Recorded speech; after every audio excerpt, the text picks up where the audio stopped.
Can I start? Good evening.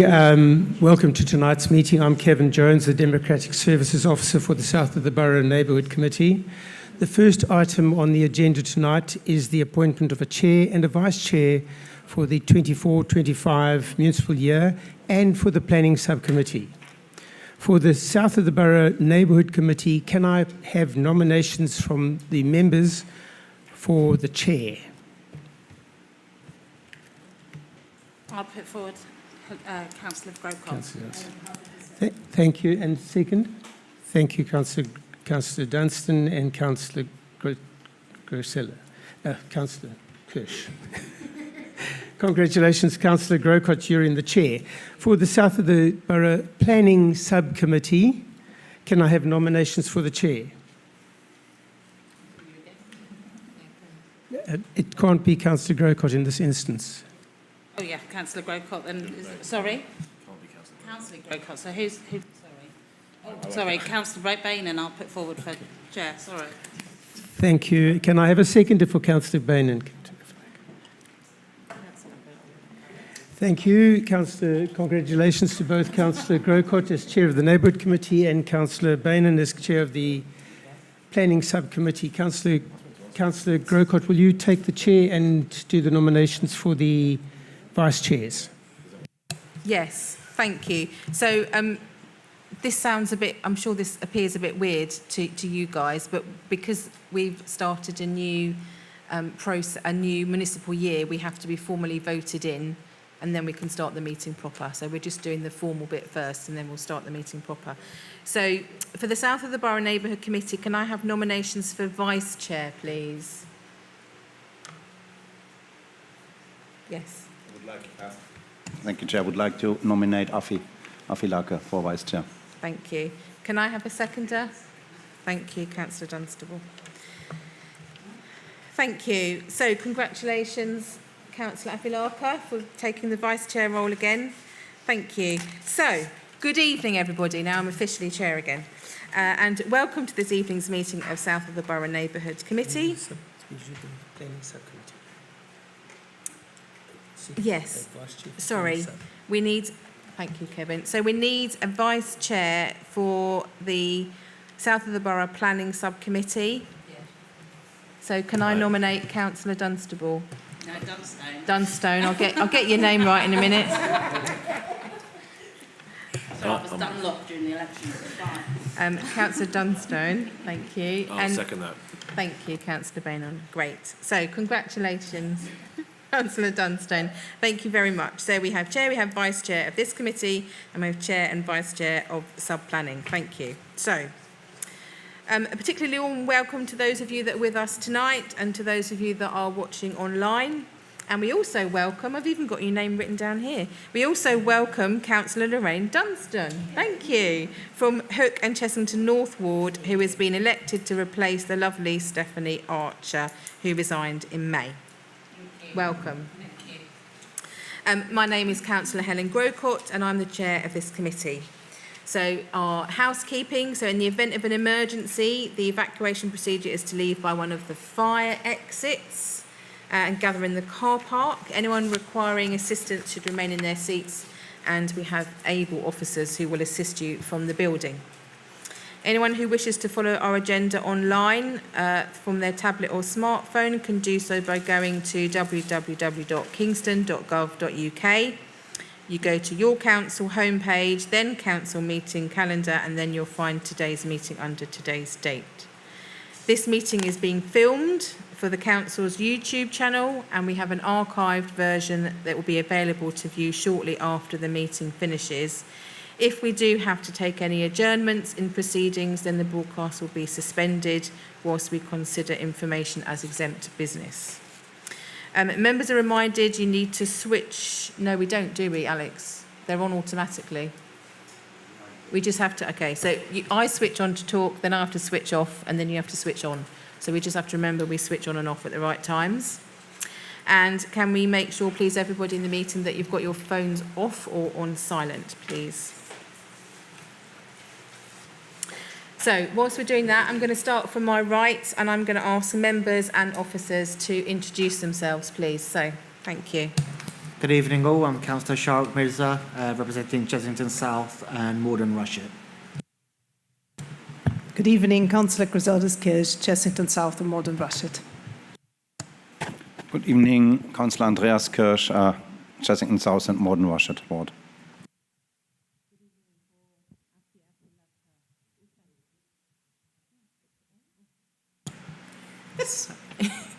Good evening, Afilaka, Ukan Chessington North. Thank you. Thank you. And as I've said, I'm Councillor Helen Groscourt and I'm Ward Councillor for King George's and Sunray Ward. And I'm going to ask officers to introduce themselves as well as we go along. I'm Kevin Jones, Democratic Services. Councillor Mark Bainan, also Councillor for King George's and Sunray. Lorraine Dunstone, Councillor for Hook and Chessington North. Yunus Hamadi, Principal Engineer, Highways Department. Richard Dean, Neighbourhood Manager for South of Borough. Good evening.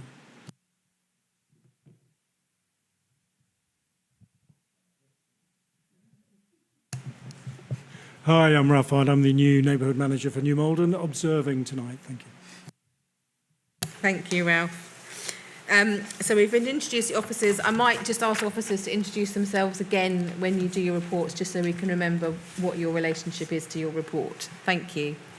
So I will try and keep us moving as briskly as possible. We do have certain time limits on certain sections, so please do excuse me if I move you along. That is just because we need to keep to our time limits, not because we don't want to hear from you. So at the beginning, we have 30 minutes for public questions, during which any resident of the borough or representative of organisations can ask questions as item 1, public questions, on matters relevant to this committee. Questions should be submitted in advance, preferably, but if not, they're, as they have done on the night, on the green papers. So I'm going to ask questions be concise, please, and if you preface your question with a statement, please make your statement brief and to the point. So, Miss Rachel Bigger, please, if you'd like to come forward, thank you.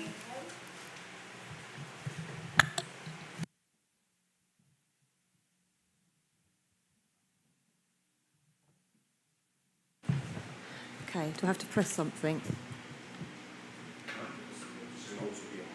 It's on already? Okay. I should have said this one's on, so you don't have to turn it on and off. Okay, thank you. I just want to know why Kingston Council thought it was a good idea to charge 65p for half an hour to park in the library car park, and on top of that you can only pay by Ringo. 65p for half an hour is a lot of money for some people. A lot of elderly people use the library for socialising, groups, etc., and they don't know how to use Ringo. A lot of people also drive to the library because their mobility is not very good, so now they can't park at the library because they can't work Ringo or they can't afford the parking, and parking on the street is too far away from the library. So I just want to know why that is. Why is it changed to that? Thank you. I'm going to ask if anyone wants to speak on that point. Thank you. Anyone else wish to speak? Yeah, thank you.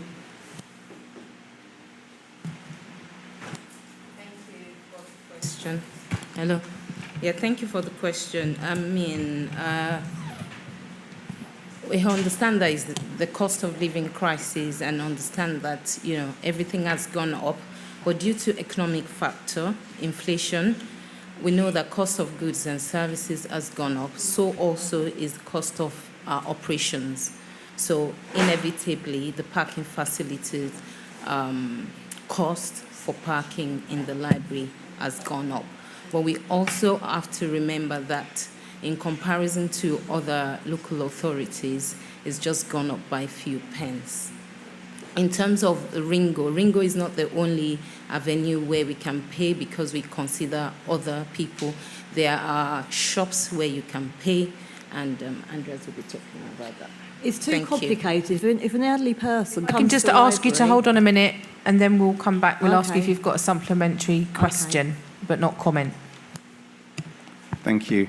Local governments across the country are facing huge financial pressures, and Kingston isn't immune to that. So in order to keep our services, and we see huge demand in children's services and adult social care, we need to see how we balance the budget. And during the pandemic, due to various reasons related to pandemic, we looked into stopping the cash payments, and we went initially to the card payment and Ringo only option. That worked relatively well. We had not much complaints from residents, and later on, due to cost pressures, the card machines are still more cost intense to the council, need to be maintained and sometimes replaced than the Ringo option. So there was financially the decision to go to the Ringo only option, but it's not Ringo only, so you also can pay at pay points. You can check the webpage where the nearest pay point is for the relevant car park you are using, and it's only our off-street car parks, not the bigger ones. So it was driven by the financial constraints we have that we said it's for us financial more viable to do the bingo option. Right, well, I just think that you should have maybe had the first hour free, because I don't know how you find a pay point, because I haven't found one. So if you've got children and you want to encourage reading, to bring their books back now, you're going to have to pay 65p or double just to bring a book back. People that have got book clubs that drive because the books are heavy, everything's going to go. The cafe will give up. If people stop going to the library, it will just close down. The man with the cafe will lose business. It's just short-sightedness. And it's just making it difficult for, it's particularly older people, to get to the library, which is meant to be the hub of the community. So I just think it's really unfair. I know the cost of living's gone up, so because of that, you've put the library up as well. It should be the one place that people can afford to go to, but now they can't, or they can't work the Ringo, or they can't find the pay point. It's just making it too complicated for people. Thank you for your comments. What I think, because Councillor Afilaka is the portfolio holder, what I was just talking to her about is, on your point of it's difficult to know where the nearest pay point is, what we can do is ask the manager of the library to print out a map of where the local pay points are, so that if residents do come and they're not able to look it up, or as you say, it's not easy to find out, they can just be directed to the local shops as to where they are. Well, as long as why their car's not there and they're looking for the pay point, they're not going to get a ticket because they haven't got a ticket on the car. It's just, I just think it's crazy. Thank you. Thank you for your comments. And your second question, please. The second question is, what is happening about the cap in hand? Because I have been emailing Faye for the last 2.5 years. I can't believe that it's been allowed to sit there in that state. Why has nobody got hold of the owners to get them to tidy it up? It's just an eyesore. And I know that nobody here... Can I just stop you there? Because your second question that we've got is about the slip road closure. Yeah, that's a different question. That's your second question? Yeah, that's my third question. It's the other way around on here. Sorry? It's the other way around, that's why I was just checking. Oh, OK, I didn't know what order I put them in. So in terms of the cap in hand, as I said at the beginning, this committee can consider matters relevant to this committee, and appreciate it might not be known to members of the public, but the cap in hand sits under Surbiton Committee. Yeah, I so know we that. Can't comment on things that aren't in our committee. But then that's so ridiculous. hold on, please. So what I'm going to ask you to do, and we'll make sure that Kevin gives you those links directly, is to email the councillor Tom Reeve, who chairs the Surbiton Committee, because you can ask that question to them, because we can't answer it or comment because it's not within our jurisdiction. OK, I will, but seeing the cap in hand sits in Hook, I would have thought someone from Surbiton should have come to our Unfortunately, meeting. we're not in charge of where the boundaries for the different committees are. I appreciate I can understand the rationale, so why you think it would be brought here. But we can't comment on it because it's not something that this committee has the authority to comment on.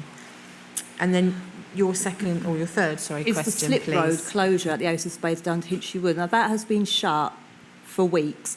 Why is there not a sign up to say who's working on it, a phone number people could ring, find out what's going on, something to tell us how long it's going to be there? It's just barriers and nothing. There's nothing going on down there. There's no work that anyone can see. It's been shut now for about 5 weeks.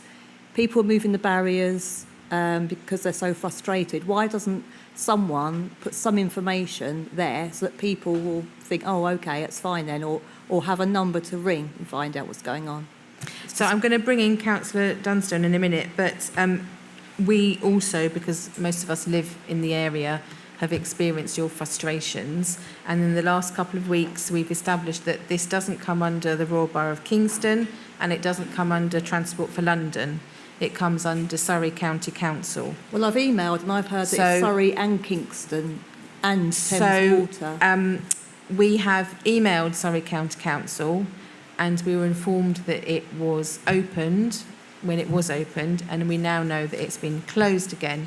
So we have asked our highways, one of our highways staff officers to contact them. But I am going to bring in Eunice to see if there's anything you want to add to that.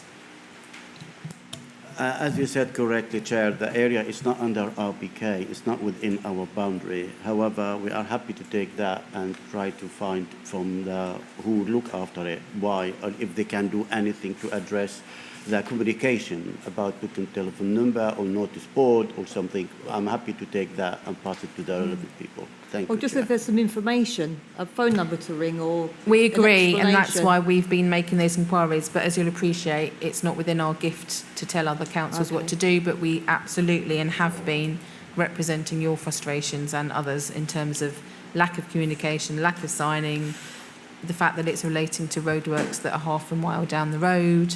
I completely appreciate your frustration. Yeah, thank you. Yeah. Can I just say one more thing? No.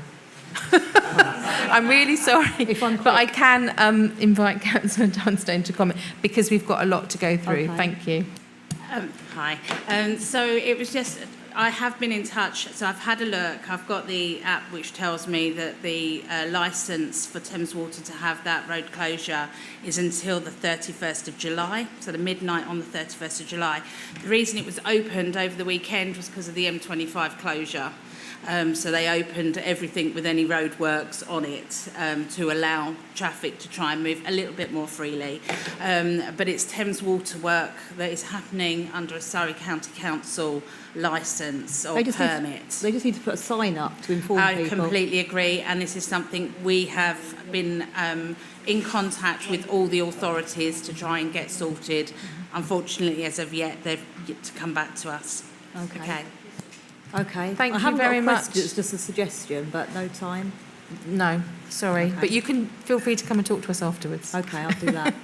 Thank you very much. Yes. Yes, you're third. Hold on a minute. We can't take comments from members of the public, sorry. So our next question, please, from James Chick.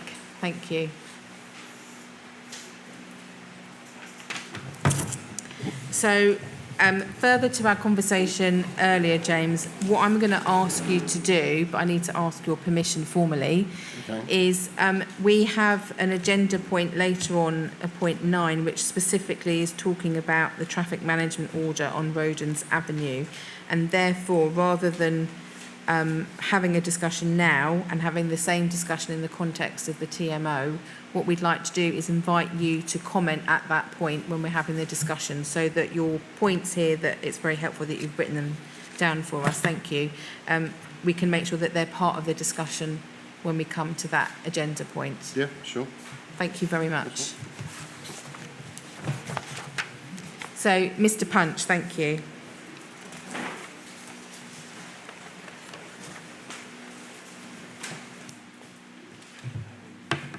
I just wanted to say about the A3, I think you can go...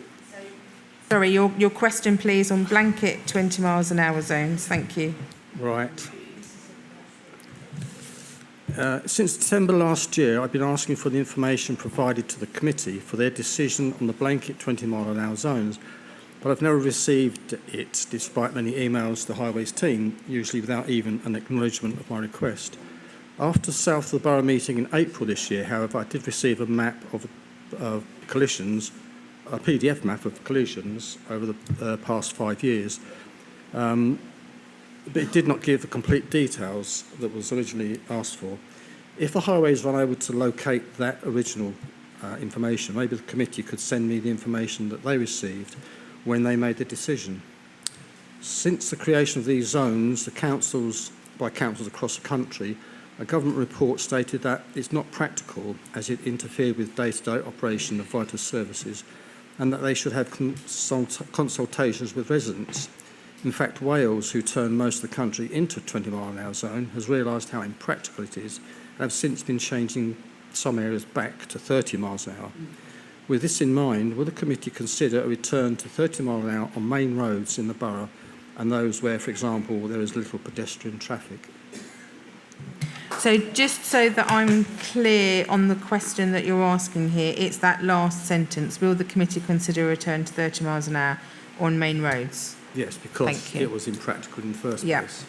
So I'm going to invite Eunice to speak on that first, and then anyone else who may wish to speak. No? Okay. Thank you, Chair. First of all, when I attended the committee meeting last April, Mr. Pinch did ask for the collision data, and I said to members, I will send it the following day, and I did send it, and I did send another information about cable in Clayton Road. And as I remember correctly, Mr. Pinch kindly said, thank you for the email. If I need anything else, I'll contact you. But unfortunately, I haven't heard anything from Mr. Pinch, so I presume what I submitted or what I sent was adequate and it's enough. So therefore, if Mr. Pinch needs to see all the accident analysis, it's about 400 pages, and we are happy to send you the zip file, and you can look at it to all the collision we have for the last 5 years. I have no problem with that, and I'm happy for you to have them, sir. Now, it's about returning to 30 miles per hour. Kingston Council's vision is to encourage people to walk and to cycle and make the council more greener. So therefore, we would like to keep the 20 miles per hour in the borough, as all the borough now is 20 miles per hour, except Kingston Vale, which is between the A3 up to Welland Road. Therefore, the 20 miles per hour, there is a lot of evidence and research to prove it does reduce collision and it does save life. So therefore, I do not, as a highway officer, I will not recommend or ask the committee at all to come back and start to go back from 20 miles per hour, where there is a lot of evidence to support saving life and reduces speed, to go back to higher speed limit. Thank you, Chair. On that map that you gave me... Thank you, Eunice. Sorry, hold on a minute. Would you like to speak? Yeah, Councillor Kirsch, thank you. Thank you, Chair. Yeah, just basically, I mean, Eunice has said most of the things I would have liked to say as well. It's you know, our vision for more sustainable transport, and it's for me the main argument, again, as I did at a committee before, if someone is hit by 20 miles per hour instead of 30 miles per hour, the survival chances are much, much higher. And also, if you look at, we want to encourage more people to walk or to cycle. If you are on your bike, if a car passes you with 30 miles per hour, 20 miles per hour, makes a huge difference. We built a couple of cycle lanes across the borough, but we have not cycle lanes, proper, nice segregated cycle lanes across all our roads. So 20 miles per hour helps the cyclists to feel more at ease and safer as well. Eunice made the reference to other benefits, and also, I mean, just from my anecdotal evidence, I need to. I actually think the traffic flow has improved to the 20 miles per hour as well. I know many people say differently, but on my journey to Guildhall, I'm not taking longer. I actually take sometimes less time than I had when we had the 30 miles per hour, because the flow is usually better if there is not a issue with the traffic. But again, the main argument is the safety for people if they get hit, and we have that vision and ambition to help people and encourage different modes of traffic and to travel. And under that vision, it's also, if you look at what constitutes a main boat, some of our main boats are in the governance of TfL and still have 30 miles per hour. But then again, if you go into the discussion, you know, some people would say Bridge Boat or Moor Lane is a main boat. Others wouldn't say, you know, in other areas of the borough, we would end up with a patchwork again of roads which would potentially be 30 miles per hour if we would go for whatever we deem as main boats. So it's very complicated, and we wouldn't really achieve, most probably, the aim to encourage different modes of travel and making travel for everyone safer. Thank you, Councillor Kirsch. And Councillor Akalaka, thank you. Okay, thank you, Chair. Just to reiterate what Andreas has said, Captain, personally, I don't like the 20 miles an hour personally, because if you're on the road, majority of us drive, and if you're on the road, it can be frustrating, and we get that. But if we look at it through the lenses of safety, then we should be able to embrace the fact that we're looking at safety versus, what each and every one of us like. Like I said, I would want to go at 30 miles an hour. So we just have to be tolerant and understand that safety is priority than, us driving so fast to where we're going. Thank you. Mr. Punch, do you have a supplementary question? Over the map that you gave me, there were 5 fatalities over the 5-year period, and along here, it's hardly any. There's no fatalities. One looked like it was the Ace of Spades, but was that a car? Was that somebody on a bike? You can't say it's got to be 20 miles an hour because somebody might be killed. Okay, so we can't analyse the data that's been provided for you in this meeting in this format. That's not what we can do in this meeting. Is there a specific question in a supplement to your 20 miles an hour? Your decision was just pie on the sky. You're just dreaming. You probably want lots of windmills as well. It's not practical to have 20 miles an hour. So this all over is the a borough. supplementary question I'm asking you, please, Mr. Punch, if you have a question, not a statement. You're obviously not going to change your mind, are you? We're not changing our minds as a council for the reasons that we've stated in the answers. Residents don't want it. Thank you. You're supposed to support. Are there any other questions, supplementary You're not questions? representing residents, are you? You're dictating the to the residents. Are there any supplementary questions, Mr. Punch? No. Okay. Thank you very much. No further questions. Have we got any further questions from anyone else that have been written? Sorry, we can't accept questions from the floor. Sorry. Okay. We have no more questions. Sorry. Please come forward, and if you wouldn't mind just writing it on a piece of cream paper afterwards. Peter Smith. I think it's Peter Smith. Yeah. Thank you. So if you'd mind introducing yourself and then asking your question. Thank you. My name is Peter Smith, and my question is at the south of the borough, you say, don't appear to have any cycle lanes compared to the north of the borough, or even, the south of the borough seem very poorly served by cycle lanes. That's my first question. And sorry, my second. If you can ask one question, and then I'll give you the option to ask a supplementary question. So I'm going to put your question to Councillor Kirsch. Thank you for your question. And you're right, at the moment we have not many, but there's one in the pipeline which we brought to committee a while ago. It's Jubilee Way. We have a small section at the moment, and the aim is to have linking the whole Jubilee Way up with the cycle lane on or around Littles, going up then lining up with UL boats so that you can go until central Kingston using that Jubilee Way link. There's also the issue with the Hook Road and the Leatherhead Road. That's TfL, and we have the old-fashioned justified lines.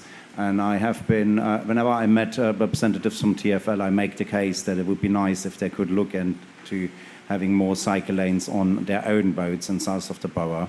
And on main boats, obviously, with Jubilee Way, we try to do a link. We're looking for further funding to expand the network, but Jubilee Way is the first aim for which the boat belongs to us to link south of the borough better up with the existing network. And again, we lobby TfL for further funding to help us our own network and to see what they can do on the boat which they own, because obviously the Hook Road, Leatherhead Road is the most natural one.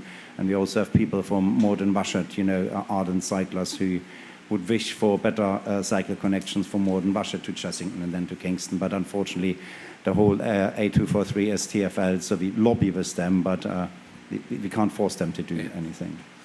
And sorry, my second question just was, for cyclists, is there no way of them having insurance or some sort of tax to pay for some of this service. We're all funding for them. Unfortunately, that's a governmental question, not a local council question. So whilst we may sympathise with the sentiment, personally, I sympathise with the sentiment behind what you're saying about all road users being able to contribute to road repairs, road maintenance. That's not a decision that, as local council, we could make. So thank you very much. Okay. All right. And we're going to have to stop there because we've gone over our 30 minutes. Thank you very much for your questions.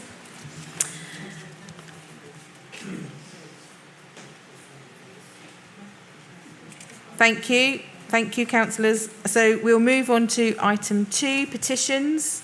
Kevin, do we have any petitions? Thank you, Chair. No petitions were received.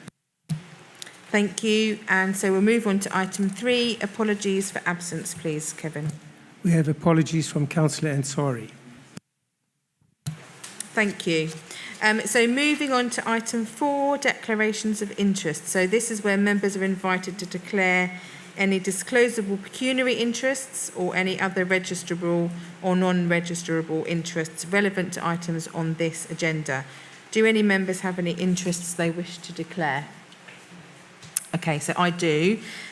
Because one of our community grants is being put forward by my friend, I cannot chair that so that there is true transparency. So at that point, I will join you on the chairs and Councillor Afilaka will chair that community grant.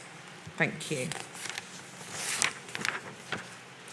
So if we move on to item 5 then please, which is the minutes of the last meeting.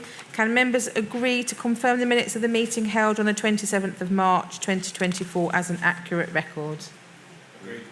Agreed, thank you. So I will sign those at a later time, I mean. So if we move on to item 6, the Community Manager's Report. So if you're looking at this and following this, you'll find this Appendix A, page A1, and we are asked to note the updates contained within the report regarding the work of the Neighbourhood Ranger Service. What we're also doing at my discretion is combining that with agenda point 11, which is talking about the draft community programme, which we've asked to be brought to this meeting. So Richard's also going to talk about that. So Richard Dean, Neighbourhood Manager for South of the Borough. Thank you very much. Thank you, Chair. We always seem to get here really quickly, don't we? So, as anyone with the papers will know, and members, Appendix A is around predominantly ranger performance. It's been asked to be taken to all neighbourhood committees, just really a bit of visibility about what our rangers do. For those that don't know, they're the people that go around blue uniform and generally do the stuff, the tidying up, a little bit of stuff that some of our contractors don't do to make the neighbourhood look and feel just a little bit tidier, a little bit cleaner. So the table that's on the documents, Chair, is obviously from the original dated meeting, so that the information is from January the 2nd through to the 10th of May. And during that time, the Rangers for South of the Borough undertook 500 separate pieces of work to support the community. Now, if you take away the everyday maintenance of the vehicles that they need to do, then by far the majority of that time is spent doing fly tipping removal, typically 15 to 16% on a monthly basis, graffiti removal, just under 9%. There's actually quite a lot of work they do on helping other services, so that might be delivery of bright box for example, which is quite topical with the grant application we've got, but also recently, of course, working to support electoral services, and there's been some fly posting removal as well, so other than fly tipping posters on wall. And what I'd say is those figures from January now, month on month, those 4 items are generally the ones that are top, really. So what we would say is if you see a fly tip, please use the automated forms to report it. I know it's a pain sometimes, but it's actually the quickest way to get the contractors to go. If it's something the contractors won't deal with it and it's in a public place, then obviously we'll get the Rangers to do it. So, any questions on that before I go on to the next bits at all? Yep, Councillor Mirza. Thanks. Richard, just in those figures, 15% of those jobs were small fly tipping removal, including estate agent signs. Are those estate agents held responsible for those fly tipping? They should be collecting these signs, shouldn't they, at sale or letting of a property? They are indeed, and we try that first. When we've exhausted that, in order so they don't look a blight, we take them down and then we deal with it retrospectively. And I underline the same thing, so great minds. When you say we try first, what does that mean? We contact the estate agent and they say no, or they don't respond? And what are we doing about that more so we contact the efficiently? estate agents. Sometimes they respond and tell us they're going to take, and they don't. We don't give them very much time, really, because they're a blight, and then we take them down, and when we contact them and deal with them. And what we can deal with them, because it comes within the fly tipping legislation, we haven't done it to any of them yet, but if we do identify one problem company, and that actually, although that little piece of information, remember this is borough-wide, it's not a particular problem in south of the borough, to be honest, but we will go and we will take enforcement action against them if it's appropriate to do so. I'm not aware of any for south of the borough that we've done so far, though. Although this is summary of ranger activity undertaken in south of the borough, so therefore we're assuming, that says including, so you're saying that although it says including, none of them were this time round? That's what I'm saying, it's a bit of a wraparound. And are you saying that you're minded sometimes to give them back to the estate agents? No. As in, give them back their signs that they haven't removed after we've asked them to? That would be a rarity, Chair, I suggest. We would dispose of them. At our expense? I think the Rangers enjoy taking them to the recycling centre. Okay. I think it will be interesting if we ever do get estate agent signs to specifically include that, because I'm not sure that I'm approving of us removing other people's work. Okay. Any other questions from anyone else? No? Okay, please, thank you. Okay, thank you very much, Chair. Just a little bit for me before I go on, if I may, to the to community plan stuff. I'm sure you're aware, but there is a page on the council's website. If you scroll all the way to the bottom, it talks about the consultations, the current consultations, and this one for the community plan we'll have on it. But there's also topics you need to be aware of around the leisure centre, street trading, gambling, green spaces, and importantly as well, one that's open and members will be aware of is the third round of NSIL, so Neighbourhood Community Infrastructure Levy. Funding is there to look at. So if you've got an expression of, if you want to put an expression of interest in for any project that fits that criteria, have a look. We're not a rich neighbourhood, by the way, so we've only got around £50,000 to spend on that. Whereas if you look at other neighbourhoods, they're slightly more profitable than us. But there we go. All right, the last thing I'll go on to, and you may have noticed some leaflets on the table, and indeed, councillors, I've given you all presents this evening to circulate, is the latest update to our community plan. As you know, the original, or people around would know, the original incarnate, if you like, of our community plan started around 2019. Then COVID come along and staggered us slightly, and we did a revamp sort of end of 21, beginning of 2022. Now we think it's time to come back to you, the community, and ask you what's important for you in south of the borough, because this is the community's neighbourhood plan. So hopefully, he says, fingers crossed, made it a little bit easier. And what we've got is we've got some information about how we can access that particular Let's Talk consultation, which goes from now until the end of the year. There's some handy little sort of calling cards, which have one of these wretched Q cards on that Q code. So if you know how to use those, please take them away. And I always say at this point, obviously I would expect anybody who's coming to be considered for a grant to take bucket loads of these back so they can share them in their communities. We've got a poster which will go up on the notice boards around the borough as well as municipal buildings like this. Again, access via the Q codes. And here is just a little bit of a summary about what the objectives of the community plan for us in the south of borough are. The Let's Talk portal has got this version, and it's got a really, really wordy version. I always go for this one, quite frankly, but the wordy one is there. But more importantly, I think, on the back is an update to where some of the money's gone. And that's really important because you can see the decisions that have been made by this committee and the funding they've given. So what we've got there effectively, when you see them go through the back, is that the Celebrating Chessington event is supported by Neighbourhood Community Grant, i.e. grant applications that come here.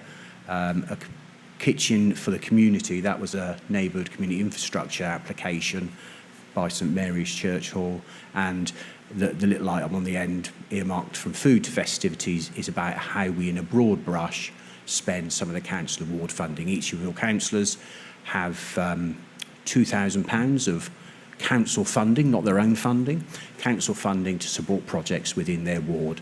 And if you look on the Let's Talk pages, there's links to all this information where you can find out how to apply for the individual grants. If there's ever a problem and you don't understand, my email address and phone number's there as well, so please feel free to give me a call. Thank you, Chair. Thank you. And Kevin's going to make sure that you've all got copies of these before you go. So if you want to comment, or we've got enough for you to take and put in different places, so you can have a few to hand out to your residents. Councillor Mirza, go for it. Richard, will these be distributed to schools to go home in children's bags, etc.? Well, I think it's a collaborative bit of operation, this council, to get it out there. So if we want to put them in schools, absolutely. We'll put them in all public places. But what I'll say as councillors, and that's why I've given you a goodie bag, please feel free to put them where you think they'll get most value by way of publicity.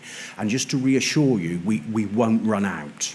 So if you contact me and say you need some more, I've got the best part of 2,500 of them sitting in the office waiting for me to drop on anybody's doorstep. So we really want to go big this time and really emphasise the point that this is the community's community plan. You tell us what's important, your comments are then on the website.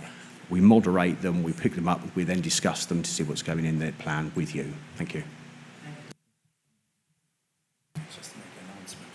Yes, so Councillor Kirsch. Thank you. It's not strictly related to the neighbourhood, and on the back of the neighbourhood's report was the allowance from the chair. I just wanted to let everybody know here in the room and those watching online that next Saturday from 11 till 5 o'clock at our ancient marketplace in Kingston Town Centre, we will have a Saxon Fair. And that will be the first event, as a teaser for next year. Is an important year for Kingston. It's 1,100 years when King Athelstan has been crowned in Kingston.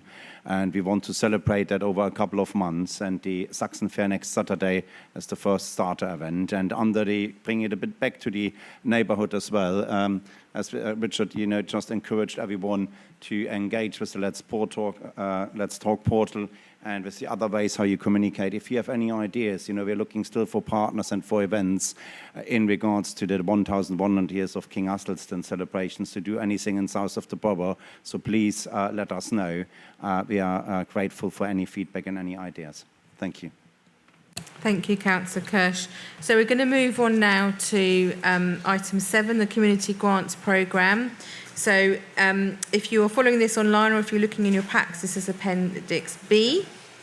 So we have 2 applications tonight, £3,000 applied from Voices of Hope in support of the Bright Box programme, and £2,782 request from Sunray Community Centre CIC.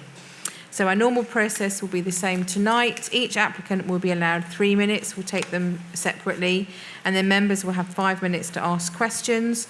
We'll then debate the application and decide on how much to allocate. So we'll do that first for Voices of Hope and then second for the CIC. So as I said, the first application is for Voices of Hope in support of the Bright Box programme, as set out in paragraphs 5 to 16 of this report. And whilst Richard Dean will do a brief introduction, because you always say everything that the poor applicants want to say, I'm going to invite Nick to the mic as well. Thank you. Thank you, Chair. I shall indeed try to be brief. Just one point to note, and this is really important. So this is a neighbourhood grant process, community grants. If both grants were awarded tonight, this committee will still have £14,000 to allocate this year.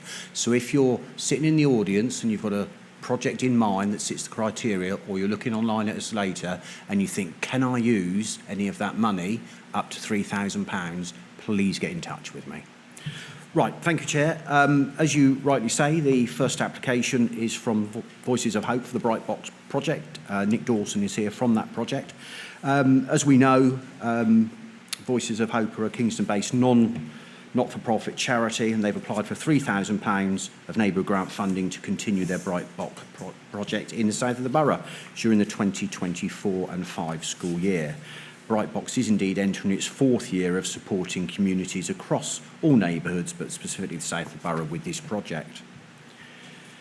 What I will say is that Voices of Hope have worked collaboratively with schools, local authority, youth groups, charities, and delivered with the use of community rangers the bright boxes. So there's another use for our community rangers where they support us.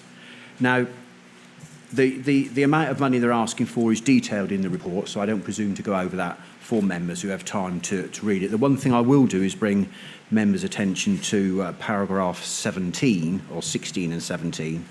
16 is with reference to the neighbourhood plan previously discussed, and saying that this project does support the fairer strand of the current South of the Borough Community Plan in supporting those organisations whose aims include supporting those who are vulnerable within our communities, so it fits the criteria for an application. And the other is that the committee has funded this project as stated in previous years, having agreed awards for the project during the last 3 financial years dating back to 21-22. Neighbourhood community grant guidelines, which are attached in Annex 1, state that groups can't apply for a grant if it's a repeat application from the same organisation for the same or similar activities. However, the guidelines do allow for a repeat application where the organisation can demonstrate that its activities deliver a significant community benefit and provide evidence of fundraising and or other grant applications from elsewhere for the information of the committee. Thank you, Richard. So, Nick, would you like to come and introduce your item? So you have 3 minutes to talk about your item, and then we'll have 5 minutes to ask you questions. Thank you. Good evening, and thanks again for considering this application. And as you've stated, I have been here before. I'm well aware of that. I will quickly run through what Brightbox is again, and then just give you some feedback from what we've been doing. So Brightbox is a recipe meal kit for 5 people with all the ingredients and a child-friendly recipe guide for a family to prepare and cook a nutritious meal together. It's targeted at families with risk of food insecurity, and we work very closely with and through primary schools to identify those families who then stay in the programme for 36 weeks to bring about what we consider to be a habit change, and then they can move on and will be not self-sufficient, but they'll be sufficiently equipped with, in fact, 36 different recipes that are nutritionally balanced and can be repeated for under £5, although, as I'm sure you can appreciate, that's getting increasingly difficult. And they know their kids like them, they know they can cook them, and they know they're not going to cost more than that. It is a hands-on, fun family experience where the child is front and centre, and I think that's important because we want to do things with people, not to people, and empower them. And I think the child taking this into the home is a big thing. It helps with the family budget, and it builds skills and confidence and self-esteem, so that they can repeat that process in the future. We're a volunteer-driven organisation, so it's very much by the community, for the community, and as I always say, we wouldn't be able to do what we do without them. We have just completed, actually, our 4th year of operation. This is my 4th appearance here, and we are now supporting over 700 families across 7 areas in the UK. Kingston is very much our home and our base, and this year we supported 140 Kingston families altogether each week across 10 primary schools. And in this neighbourhood specifically, we've supported families from Knowlmead with this funding, but also Castle Hill and Lovelace. 1 minute. Okay, so I better tell you some of the feedback. So we're just completing this year's evaluation, but we worked closely before with Kingston University, who've interviewed families, and just as a highlight, 87% of the families said that their experience of Brightbox had been positive. 83% of those families said that they will use the Brightbox recipes again, which for us is the whole point, that they're then empowered to use these again in the future. 78% of families said it helped with their food budget. 76% of parents said their children had tried new foods because they'd been doing this, that their children had gained in confidence and that they'd learnt new skills. And just in terms of some comments from the families, they've said it helps with our budget and gives us a chance to try new things with no cost. It brings us all together for the food. For my kids, because the Bright Box recipes are so basic and child-friendly, they want to take over and do it. They feel a lot more grown up taking the recipe and doing it with my help. It's just that sense of empowerment that we're giving. Is that my limit? Okay. Thank you, and we can see your passion, we can hear your passion. So sorry to cut you down to 3 minutes, but as I said at the beginning, this is a timed meeting. So thank you very much, Nick, and it's lovely to welcome you back again. We wholeheartedly welcome you back. Thank you. So do members have any questions, please?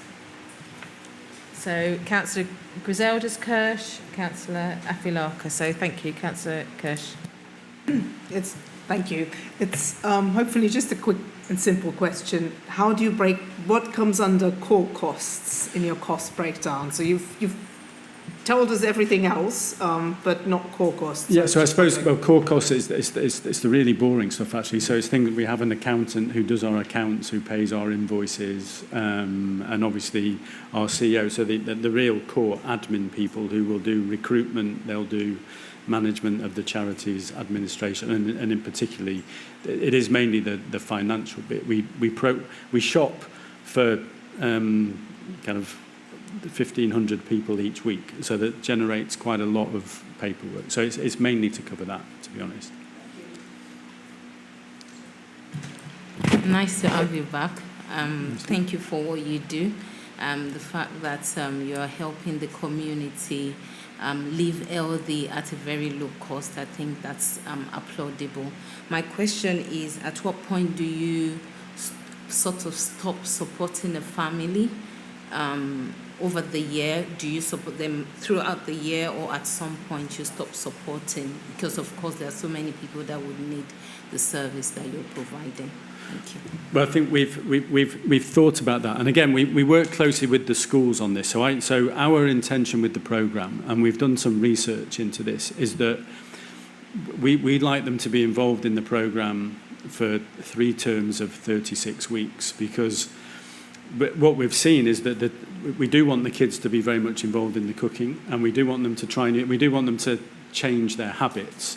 And if we let it go before that, there's the lasting impact of what we do, and if you like, the transformative impact of what we do, we think will be less. So we do try and keep them in for the whole year, and I think the question is, what can we then do for them? And because we like to try and keep them involved in the programme, with the recipes, in the community that's been created, so that they can carry on just being motivated, even though they're not getting the actual financial support of the box. Now, the one caveat to that is obviously families have a lot of things going on in their lives, so we obviously can't force families to stay in it. It does happen. It happens very rarely, but sometimes a family will say, I can't sustain this for whatever reason and circumstances, and that will be communicated via the school, who would then select another family. But as I say, we could probably count on one hand over the last 12 months across the whole of Kingston how often that has happened.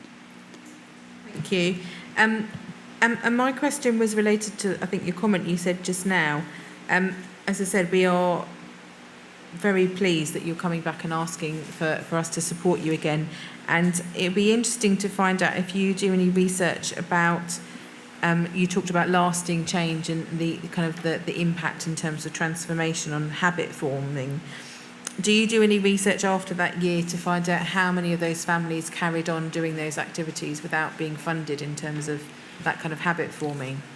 Good question and good timing. I was asked the same question by the Mayor a few nights away. And the answer is yes, we're starting to. We've built up a good relationship with a couple of researchers from Kingston University, but only really, because we have a limited budget to do that, but our focus is on evaluating each year. But this year, in some focus groups, we've had our first example of that. It actually was with one school in Ham and one school in central Kingston, where we've been able to ask through families, kind of the lasting impact. And the reality is that there is a drop-off, but I think that's to be expected. But we have anecdotal evidence that children are still cooking, and backup of kind of more universal evidence, the introduction to a healthy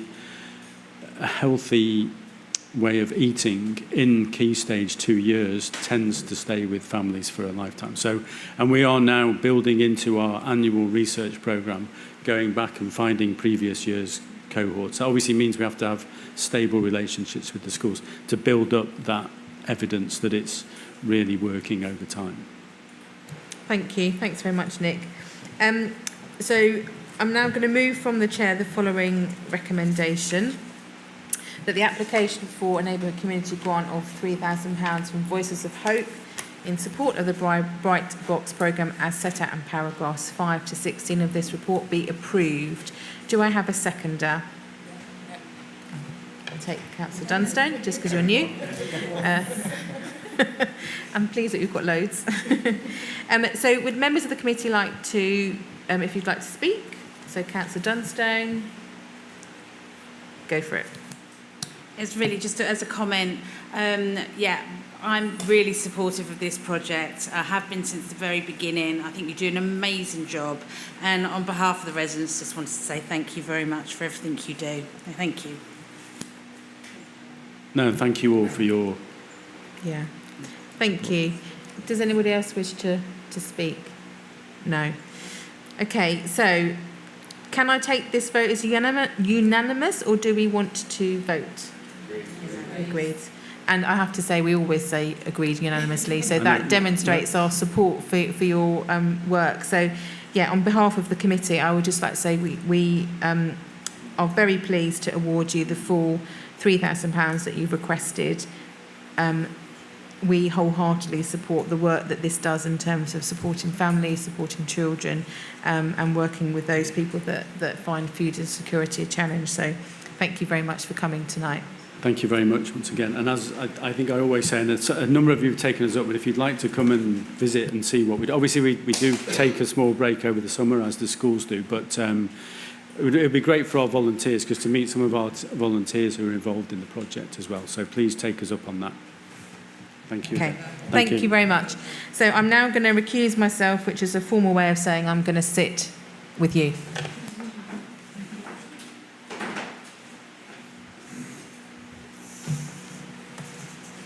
Okay. Yeah. So the second application is from...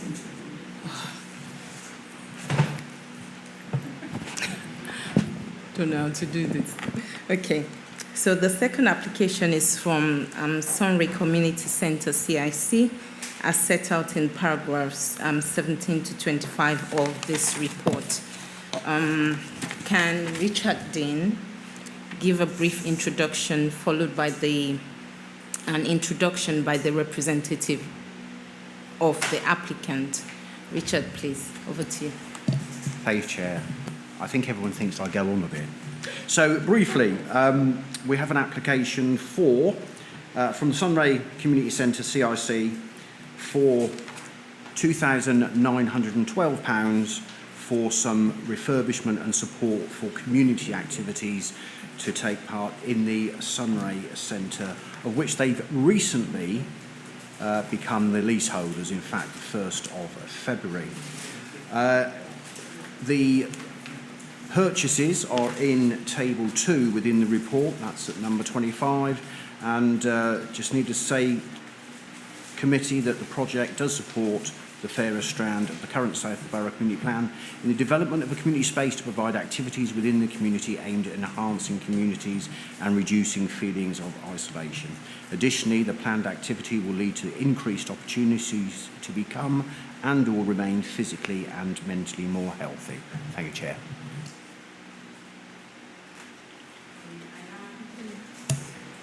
Thank you.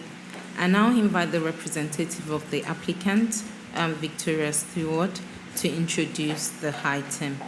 You will have 3 minutes. Hi. So just to add to what Richard said, Sunray Community Centre CIC is quite a new organisation. It's run by 3 volunteers, me and 2 other directors, and we are all Sunray Estate residents for a combined total of over 100 years between us. I've been there the least. And we really are passionate about making the community centre a hub for the community and putting on lots of activities that address the needs of different demographics on the estate and the surrounding areas. I think the thing to add since we submitted the application is that we're now planning for the September term, the autumn term. So we started adding some stuff for spring term, which has gone really, really well. And then as word has got out that we're a venue that people can come and offer activities at, it's become more and more popular. So we are having a community fun day on the 10th of August. Achieving for Children are coming down with their Yes bus, and they're going to invite sort of more secondary and primary age children to take part in activities and to assess the appetite for a youth club, which would be fantastic, maybe one evening a week. We're also the new venue for the Tolworth Park play sessions, so the taster will happen on that 10th, and then they will start every Saturday after that in the green space at the back, and that's a family play opportunity, just like Park Run but play, so getting families out in fresh air, active every weekend. We're also going to be having 2 health visitor sessions every week on Tuesdays and Wednesdays, and that's appointment only, so it's health visitors inviting people whose babies may be not quite meeting their milestones to come to sessions and see how they interact with other children. And we also have a strength and balance session for people with mobility issues and more than one health condition. So all these new things are being added to the timetable, and every single one of them, including the health visitor who contacted me today, is saying, where will I be able to store my stuff? So the things we're asking for funding for are not very sexy. They're cupboards, just lots of cupboards and things like that, but they're really essential. And the buggy park's going to be really important for the health visitor and the activities with the younger children. So when we sort of inherited the centre in February, it's 2 really great big spaces with an outdoor green space, but the condition the building's in is not brilliant, and we're trying to work really hard to make sure that it, as a centre, it offers what it needs to offer for people to be able to offer regular activities there.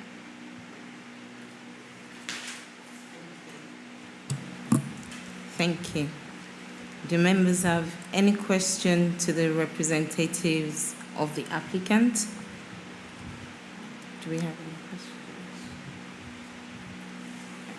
questions? Just a small one. I'm really supportive of this. I think it's a great idea. Excuse me, it's the air's getting a bit dry with the fan.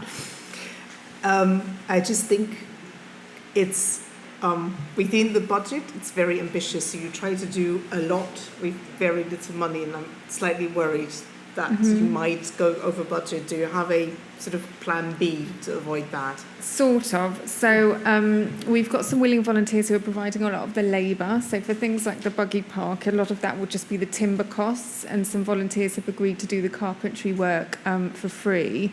But we've also just been awarded a grant from the lottery, and there is a little bit of wiggle room in that if we go over with any of the other areas. So they're funding some other things that aren't in this bid, like disability ramps internally and externally, but there's also some opportunity to fund some additional storage or supplement what we're applying to you for, along with a bunch of other stuff we asked them for.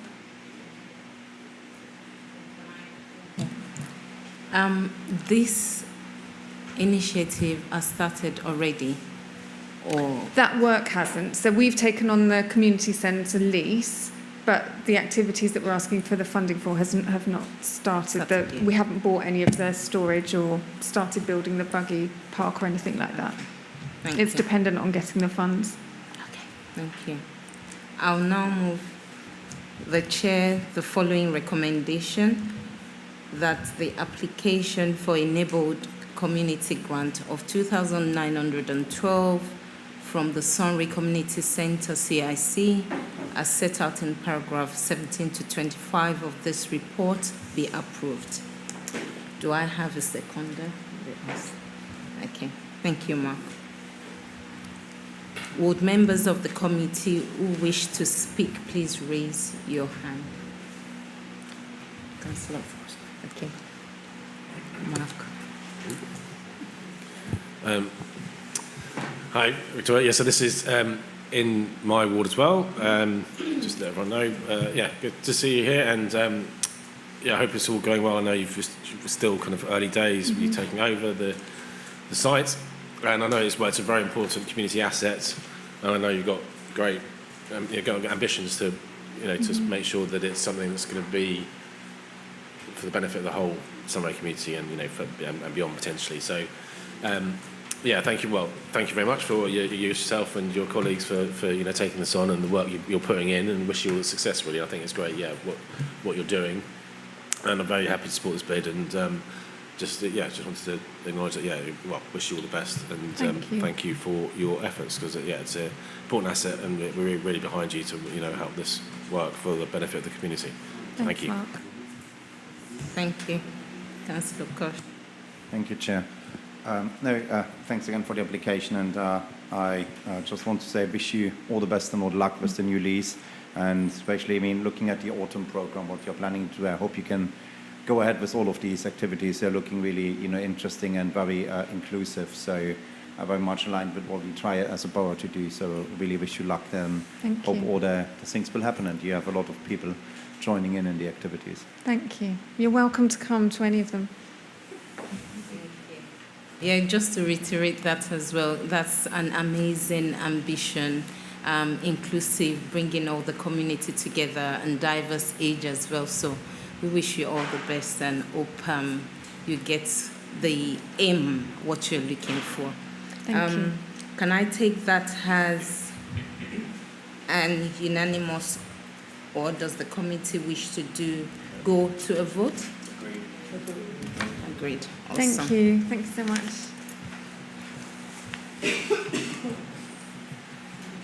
Okay. Thank you. So that is agreed. Okay, we can have you back.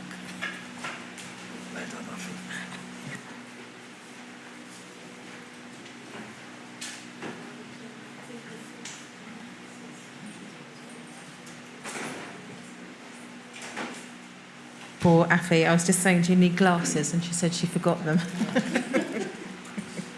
Okay, thank you very much, Afi.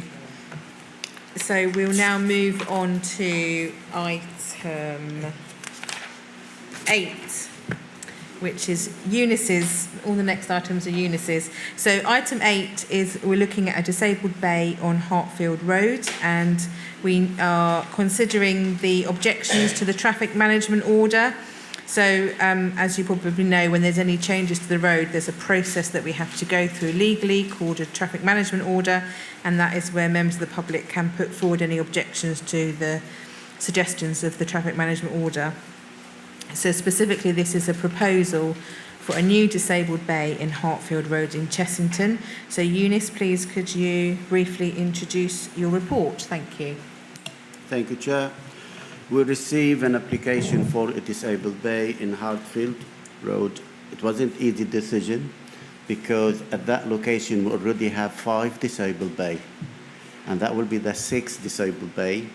But because the applicant meet all the criteria, we can't refuse the application, and we have to go through the process, which we did. We published the traffic management order, the draft, and we received objection. The objection is from resident complaining about there are already existing 5. Now you can add another one. So we as a resident, we don't have a blue badge holder, we're gonna lose as a result of that. And we cannot no longer park. So therefore, they don't want us to approve the scheme. However, before I've written my recommendation, we visited the site. The reason for visiting the site is to establish all these bays are in use. So they are in use, and we did ask our colleague in the enforcement team, and it seems some of the bay, it has been taken by non-blue badge holders as well. That's to prove the point there is a problem with on-street. However, based on our duty toward our resident and Disability Act, we cannot refuse the application. So therefore, I'm asking members to set aside the objection received and for us to proceed with making the additional 6th disabled bay in Hartfield Road. I'm happy to take any question, Chair. Thank you very much. So just before that, Kevin, are there any residents registered to make any comments for Hatfield? Not for Hatfield. Okay, thank you.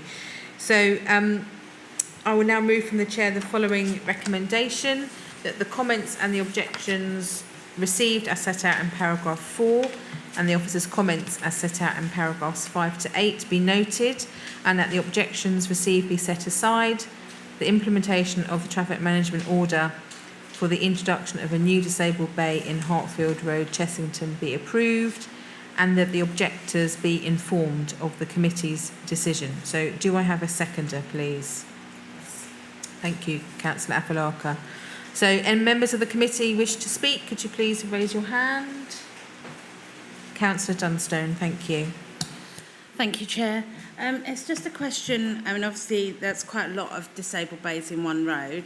That's unfortunate. But I just wondered, when was the last time we contacted those residents that actually use those disabled bays to make sure that, subject to there not being a non-disabled badge holder in that space, when was are they still needed? Each one, they still needed? That's my question. Thank you. Thank you, Chair. We don't contact the users, but don't worry about it. Our resident will let us know straight away if any of the bay is no longer in use, or the person who applied, because they know each other in the area or in the road. And I think our resident let us know straight away if there is any disabled bay is no longer in use. However, I think the reason why, I think this area, it has a number of pensioners. So the way how this accommodation is, there is a lot of people who are disabled. So therefore, they're required to park outside their properties.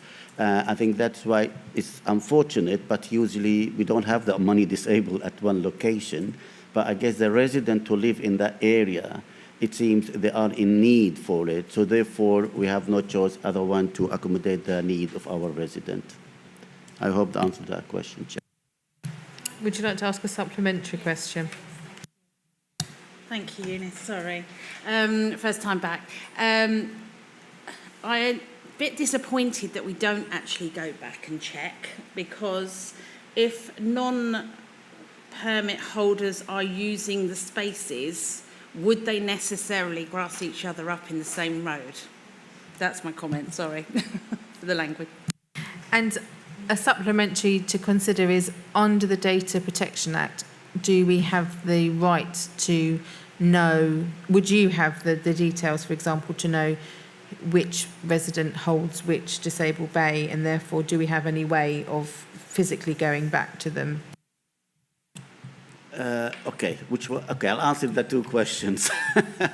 The first question, yes, we do know, because the applicant already put an application. So if he put an application, he needs to put where he lives and the area and the blue badge and copy of it in order to tell. And secondly, yeah, it is an ideal. We can go and ask, but unfortunately in the council, we have a lot of pressure on our resources. So therefore, something like that may require somebody to go and just looking after the disabled bay in order to, ask the people. But our experience so far, it shows in most of the area, there is no disabled bay not used and haven't been informed. But if members wish me to go and ask the people who's in that close, the area there, the 5, if they're still there, I'm happy to do that. And if you want to defer the decision till I make that, or you can approve dedicated power to the assistant director, working with the chair, vice chair, and ward members. And if after I find out, I can come back to you and you make the final decision. If you're satisfied with the reply, you can set aside the objection and we can proceed with the decision, and we will inform this committee at the next meeting of the decision you've taken away from here. Thank you, Chair. I have a view on that. Does anyone else have any comments or any other questions? Okay. Okay, let me just get this in the right order. So, before I ask us to vote, then my suggestion would be that the person who has applied for this, as Eunice has said, under the Disability Act and the Human Rights Act and the Equalities Act, has the right, irrespective of whether the other 5 are being used or not, to have this granted. So my suggestion would be that we grant this, and as supplementary action, Eunice, is that we would ask you to go back and specifically check with the other 5 holders of those blue badges, and we don't have to go back to them specifically. We can go to the blue badge concessionary travel team and ask if it has been renewed, and if they've all been renewed in this financial year, then they're all current. And I would prefer to take away one that's not being used than not grant this one and then defer it until October, because the person that's requested it has obviously requested it because they need it. So with that in mind, that we would be saying yes, but we have this action, can I ask if that is a unanimous vote? Yes. Yes. Can I get clarity can I get clarity on the decision? The decision is to grant and to add to grant specifically and to check with the other holders, or to check with the disability section? So the outcome is that we are agreeing that the objections received be set aside, and we are agreeing that we will grant this traffic management order, and a supplementary action in parallel to that is that Eunice will go to the concessionary travel team in the first instance and inquire whether the other 5 are currently actively in use. And if any of them aren't, then he'll come back and report to me outside this committee, if that's permissible. May I, Chair? Thank you. So what you're saying here, you are setting aside the objection received. Then you ask for the 5 existing disabled bays to be reviewed. And if one of these bays, the people who applied for them, is no longer live in the area, we will process of removing the disabled bay. That is what we usually do. We don't have to come to this committee unless we have objection. Is that what you want me to do, Chair? Yes, thank you. Thank you. So now that we've all got that clarity, are we all still unanimously agreed? Councillor Mirza. Eunice, why would you remove a bay? Why not reallocate it to someone who's applying it for it now? Or does it have to be outside your own property? Actually, it's a very good point, because all of them next to each other. So the way how I see it at the moment, if we're going to set aside the objection, you're approving the disabled bay before we make the traffic management order.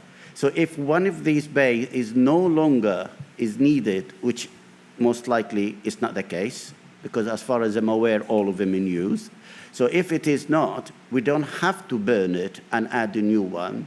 The new one can use the existing one. But okay, hold on, because that's not what I'm proposing. So with my day job as an occupational therapist hat on, I think we have to bear in mind the reason why this particular person has requested a disabled bay.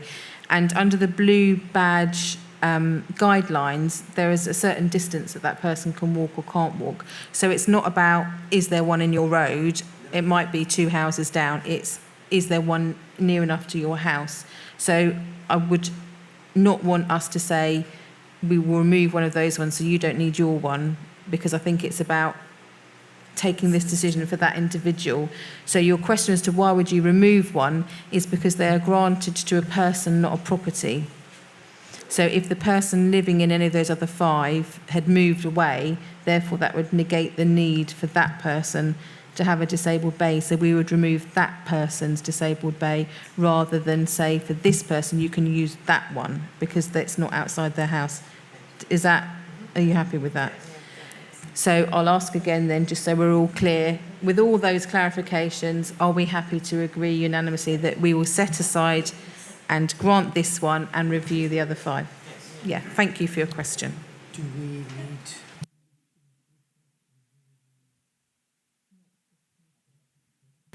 So Kevin has just confirmed we don't need to report back to this committee, but I do want you to report back to me outside of this committee and the ward councillors. Thank you. Thank you. It's important that we do this right for the person that's applied. Okay, so then moving on to item 9, which are waiting and parking restrictions in various locations in south of the borough. So there are 4 that we're going to take separately, which you will find at Appendix D in the agenda pack. So Eunice, if you can introduce the report and be clear about the 4 that we're talking about separately. Thank you. Thank you, Chair. We received requests from residents and from members for some waiting restriction in the borough. So we try to put them in a patch. Then after that, we introduce them because we can't afford to do each one individuals because each one costs me £2,000. So we need to put them all of them together in a patch. Then we can do them. So therefore, the same report what I bring it to you, I took it to the other 3 neighbourhoods because we put all the neighbourhood in it. So in this report, what you have, the location which we consulted on, it was in Knollmead. That's the first location we've done. The second location is in Rodrons Avenue. We have a couple of locations. The third one is Somerset Avenue. And the fourth one, it's in Hunters Road. So this report in front of you, it shows the comment, the objection received. And I'm asking members to set aside the objection and for me to proceed with making the traffic management order. I'm happy to take any question, Chair. Thank you. So, James, we've got you to talk on Rodrons Avenue when we come, so we'll invite you to talk. Thank you, because you've registered to speak. Thank you. So we're going to take these separately: Knollmead, Rodrons, Somerset, and then Hunters Road, and we'll make a decision separately on each one as we go along, because there might be different decisions for different ones. So effectively, what I'm asking the committee to resolve is that the responses received during the traffic management order, as noted in the agenda, are noted, that the objections received be set aside or potentially deferred to a next meeting or potentially something else, that the TMO for the proposed waiting parking restrictions be made or not made depending on whether we uphold or defer or set aside, and that the objectors either way be informed of the committee's decision. So do I have a seconder? Councillor Dunstone, thank you. So as I said, I'm going to take these one at a time. So the first one we're going to talk about is Knollmead. So I'm going to do this slightly differently. So Eunice, is there anything you specifically want to say to us before we ask you questions on Knollmead? Yes, if I can ask members to look to D2, which it shows Knollmead objection, then it shows the officer's response. So the objection received, it's from resident who live number 2 Knollmead, and he wants us to reduce the width of the yellow line in order to be able to park outside his house. So looking into the proposal, we felt it will work if we reduce it and we can accommodate that resident. So therefore, the scheme in front of you now, if you're approving it here, setting aside the objection, you're agreeing to the officer's response, which is to reducing it per 1 car length to allow the resident to park, he or her or they, to park their car outside their properties. Thank you. So do I have any members who wish to comment or ask Eunice any questions?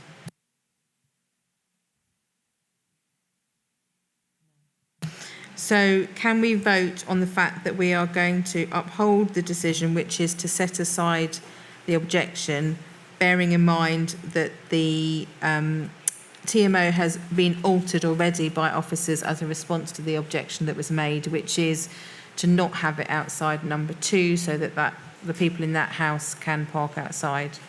So can I take that as unanimous? Yes, thank you. So, Kevin, for Knollmead, we are putting the objections aside and upholding the decision of the Highways team. So secondly, then we're going to go to Roderans Avenue. Do you want to speak to us, Eunice, on that before I ask Mr. Chick to come and make his comments and points? I think, Chair, members, we receive a lot of complaint from Rogers Avenue about double parking, about parking outside the driveways. So what I have in front of you, maybe it's not the ideal solution to the situation on Rogers, but we felt it will enhance and improve the situation.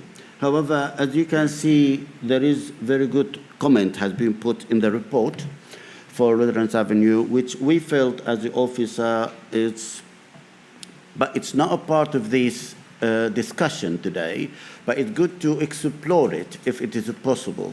Because we need to think, whatever we're going to put on Roderans, we need to think about it is what impact it's going to have in the surrounding area. So if I'm addressing a problem in this road, am I pushing the problem to different road? So therefore, as an officer, we felt it's good comment, we would like to explore it. But however, as we are not dealing with that, the report itself, it's about the yellow line. So therefore, I'm asking members, because the objection you have in front of you is on the proposed yellow line on Rogers Avenue. So therefore, we are asking you to set aside this objection and to allow us to introduce this yellow line, then review the situation on Rogers Avenue to see if that is going to work or it's not going to work, and what other option we can introduce. Thank you, Chair. Thank you. So, Mr. Chick, would you like to come? Is there a time limit on how long Mr. Chick can talk? Okay, there's no time limit, but could you please, don't take advantage of that. Could you please keep it brief, but make sure that you feel you've been heard? Sure, okay. So, to be blunt, double yellow lines won't solve it and will factually make it worse. The problem isn't cars in general. The problem is large commercial vehicles using it to park. Specifically Jackson's, they have their own site on Cox Lane, less than a mile away, off-street secure parking. The people that park the vans there don't live on Roderans Avenue. Although they live nearby, they stick it down there because they don't want to have to deal with the hassle. They turn up, they finish their deliveries, sort of 3 or 4 o'clock, they park up. So if you put your double yellow lines there, they'll already be parked up in the spaces that remain. By the time the residents return, it will make it worse. The issue is the size of the vehicles. When they park there, the road isn't wide enough for those vehicles, when the vehicles are there, to allow emergency vehicles to pass. Because I'm anal, I've been out, I've measured it, I've got the average width restrictions for fire engines and ambulances, and I've witnessed it. I live right on the corner. That's the problem. If you put in double yellow lines, you're going to affect the local community and all the shops on Hook Parade. Don't do that. Residents don't want to have to pay extra for residents parking. That's not a solution. The only way I can see forward is if you have painted marked lines that are smaller than the vans, so they can't park there, or, I think more sensibly, introduce that TMO that specifically targets those vans, exemptions for local residents, exemptions for deliverers, tradespeople, emergency vehicles, all of that. The only people it will affect is Jackson's, and they've got their own off-street parking 0.8 miles away. To stress how important this is to me, I've been threatened by violence by these drivers. I've been threatened, they've threatened criminal damage to my property. One of the vans mounted the pavement and drove directly at me. I don't know if any of you guys have had that. Not fun. I've tried to contact the local company directly. A guy called Paul Wallbridge doesn't respond, totally uninterested. I've reported it to the police. It's 6.5 they're not interested. I tried to push it through you guys, and I've got into a huge amount of detail. And the solution is to introduce double yellow lines and then waiting restrictions during the day, Monday to Friday, when the vans aren't there. So I don't understand how that is a viable solution, and it just makes you feel that no one's really being listened to. It's not just me. I've got elderly neighbours who they've threatened. I don't know about you, but I think that's ridiculous. And if they're willing to talk to me like that, who, I might not be they're the most intimidating person, but I'm big enough and ugly enough for them to probably think twice. I know elderly neighbours are now reluctant to say anything, and there's almost like a targeting campaign of if you say anything, they'll go and park both your vans directly outside. Like, it's an entirely residential street. There's children living up and down there. It blocks access, and it just kind of smacks of a Grenfell-type scenario where a very avoidable scenario is being ignored until something goes wrong. You know, if there is a fire down there and these people have parked, am I just expected to, oh, well, you know, deal with it, but we'll sort it out next time round?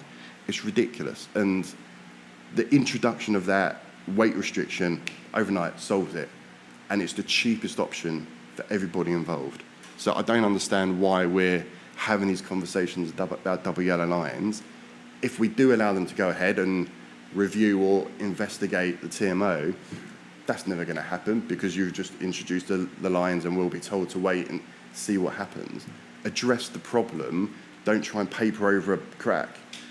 Okay, thank you, Mr. Chick. Let's have our discussion and then we can address your points. Thank you very much. They're very well made, and it's much appreciated for you coming along to speak. So, do I have members of the committee who want to speak? So, Councillor Dunstone, Councillor Afalaka. Thank you. Thank you, Chair. Thank you, James. We spoke a while ago, and you've been sending me through the pictures and my colleagues. I personally think that the TMO for the 3.5 tonnage seems absolutely fair and understandable. What I would propose is that we defer the yellow lines because, as you say, we don't feel that's going to change anything at this point, and that we actually go, and myself and my colleagues have said we would go and speak to each of the residents in Rodrens Avenue to get a feel about how people feel about the yellow lines, how they feel about the putting the TMO for the 3.5 in. It is a really tight road round there because of the angles of the road, and the roads that lead off of it as well are very heavily parked. So there is nowhere else for residents to go. If there's a very large van that's taking up 2 spaces, there is nowhere else for residents to park. So by having the yellow lines, all that's doing is pushing parking around away from there, and there is nowhere else for them to go. So I'm really keen, then rather than just going ahead with the yellow lines, is that we're given the summer to actually go away and speak to residents and get their support for this TMO, for the 3.5 tonnes. We realise that this is something we need to make sure we get support from all the residents there, and we would like that opportunity to do that by deferring this decision until September. Thank you, Chair. Thank you, Councillor Afalaka. Well, it's just to reiterate what Councillor Dunstan has said, because that area is very narrow. James has been in contact with all of us, and we've been there. We've seen a lot of videos passed to us, bullying, antisocial behavior. The cars are heavy, and we have to be proactive rather than reactive, like James said. And the fact that even within that area, people park sometimes from all around that area as well. So I think we'll go with what Councillor Dunstan has said. Thank you. Is there anything you wish to say, Eunice? Thank you, Chair.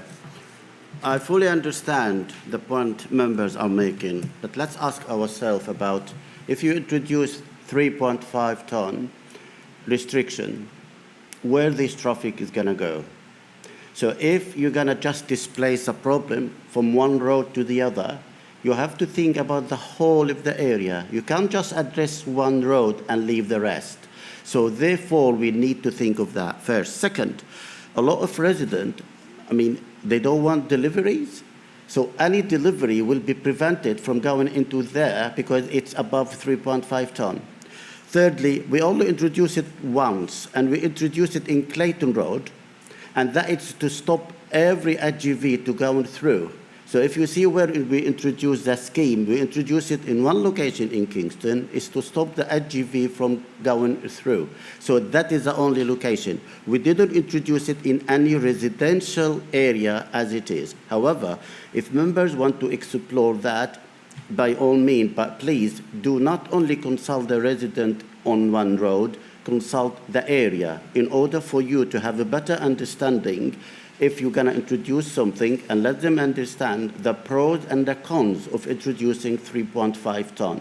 I'm happy to pass to you members before you do door knocking to order to take what its pros and cons of introducing 3.5 ton, so you can discuss it with your resident. But please don't go to one road, go to bigger area, because we need to think of displacement. Thank you, Chair. Eunice, does anyone else wish to comment? Yeah, of course. So other TMOs that have been brought out similar to this in other boroughs actually have an exclusion for those for deliveries rather than parking. And I think that's something we need to perhaps look at, a view with different TMOs for different boroughs, because I think there is a way around this. The whole point is to stop these from parking permanently overnight or for a whole day. Deliveries doing a one-off is a completely different situation to those that are parking for long periods of time. Thank you. Does anyone else wish to speak? Councillor Kirsch, thank you. Thank you, Chair. And again, thanks, James, for coming here today and give you us the account. I mean, I've spoken with you previously as well.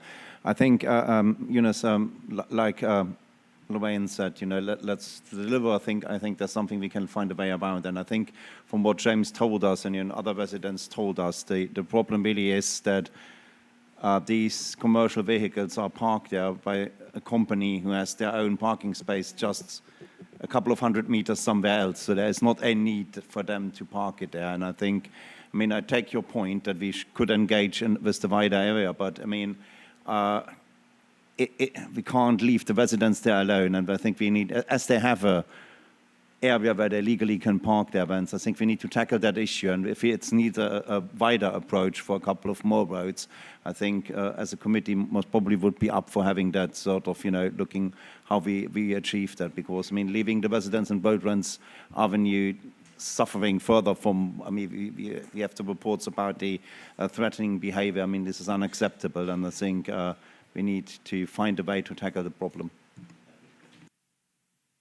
Eunice, and then I'll sum up. Thank you. Thank you, Chair. Actually, yes, it's a very interesting point. And in my head, if you want to knock door and talk about scheme, you better talk about the introduction of parking permit scheme.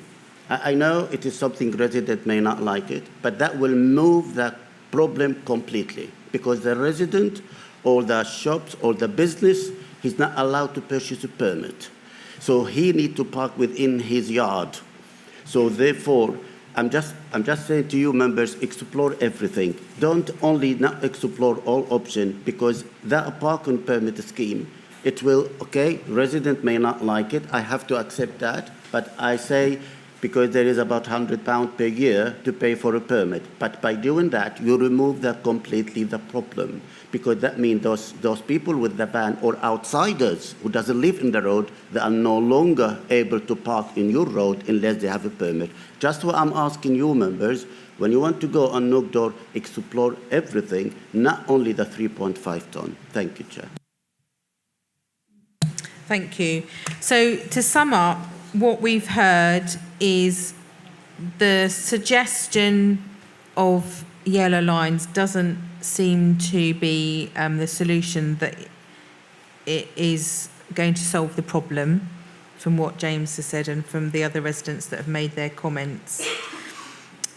We've heard the suggestion that members would prefer to defer this decision until the next meeting, which is the 1st of October, to give members time to consult more extensively with residents in the wider area, not just Roadruns Road, taking into account Eunice's advice.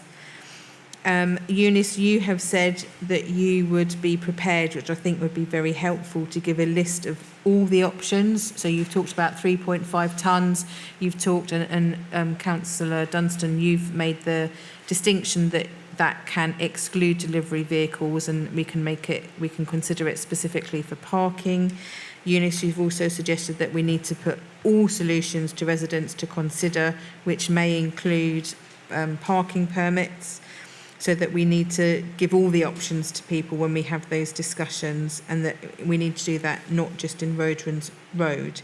So my proposal then that I'd like us to vote on is that we defer this decision until after the summer, giving members time to do wider consultation. Eunice, you will provide them with a list of options and a brief description, and any support that council. Are you shaking your head at that? Yeah, you're not shaking your head at that. Yeah, I'm saying, Chair, it's about the 1st of October. I have a concern about will report be ready by that time? Because there Would you is like a summer to defer holiday. it to the next one? Yeah, it will be better if give us And the more next meeting, time to Kevin, meet residents sure, and sure. be able to The do next meeting, that. Kevin, is after the 1st of October. Sorry, I'm just putting you on the spot. 4th of December. So we'll defer it to the 4th of December. So my proposal is we defer the decision until the 4th of December, giving members ample time to consult with the residents, definitely Mr. Chick, and anyone else you want to give us the names of, and we will consider all the options so that we can properly make sure that the solution is going to solve the issues. So are you happy with that as a suggestion? I need to get them to vote first, but is there anything you'd want to add to that? Comments around introduction of resident permit parking. This is the issue that listens to. I explain why that won't work. Okay, no. What I'm asking is there anything else you want? So all of this will be discussed with you, and you can say yes, no at that point. We're not saying you have to do that or not do that. We just want to make sure that what I'm saying is we need to look at all the options, and I'm sure. It has to take that long because it's not just talking to you. Then the report has to be written by Eunice. Eunice covers the whole of Kingston. So with respect, he has to be doing work around the whole of Kingston. And it won't be done. The threat of violence, whilst I completely appreciate, is extremely important, and all of us on this committee would not condone that. Is not the role of this committee, that's the role of the police.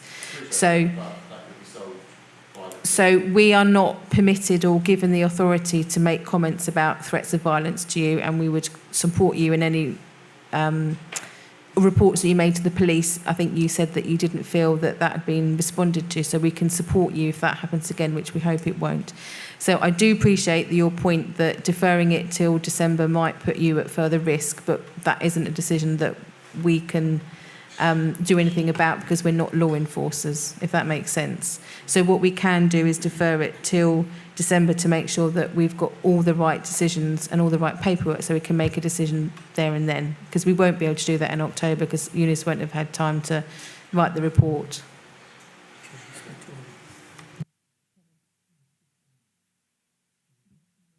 I think we can also, outside of this meeting, ask councillors to speak to you separately outside of this meeting about the police report and what we can do to support you with that and any other residents.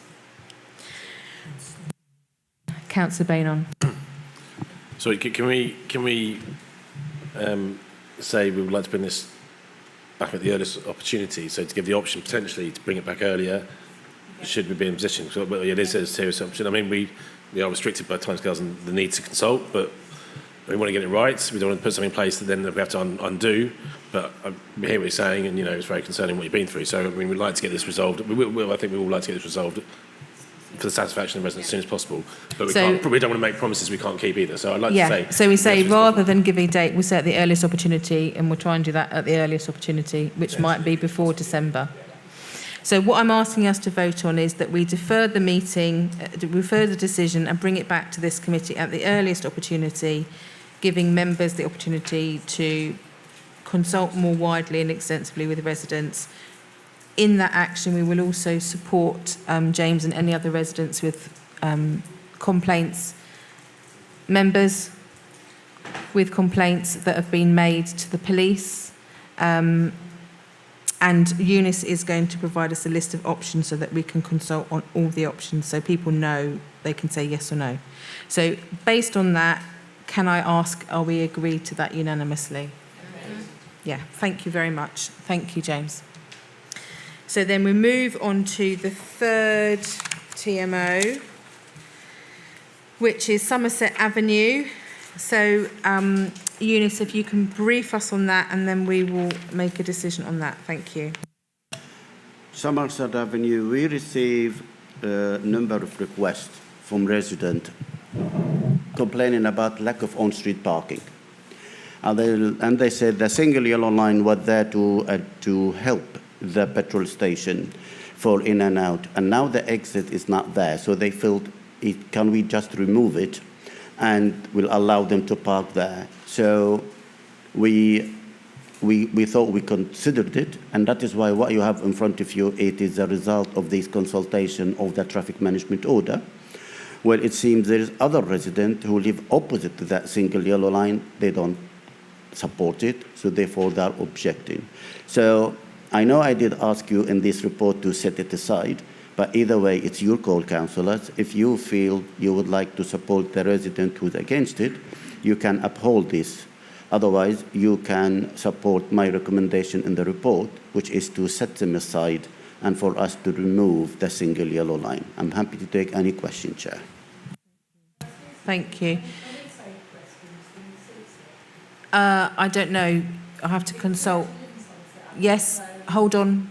I need to consult. It's a constitutional decision, not a personal choice. So whatever I might think, I have to do what the Constitution says.